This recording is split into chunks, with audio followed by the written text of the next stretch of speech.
6 Veneto Banca e Vita Nasevska in corsia 7 per lo Skopje, Macedonia.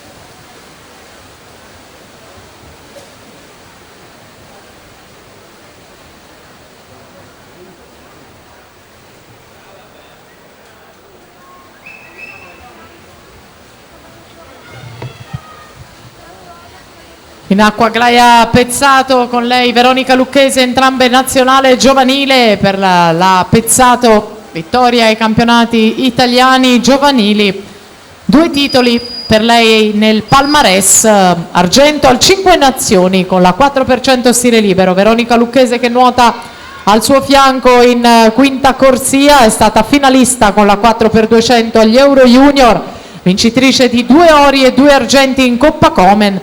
È la campionessa italiana giovanile in carica dei 200 e 400 misti con 7 titoli giovanili. Nel palmarès Aglaia Pezzato 56,30, fa meglio della Biondani e va al comando della classifica provvisoria davanti a Veronica Lucchese e Ilaria Rampon. Nuoteranno fra poco nella quarta batteria Rebecca Rossi in 1, Anita Tattapan in 2, Ludovica Rossi in 3, Chiasa Pintar in 4, Keren Zibner in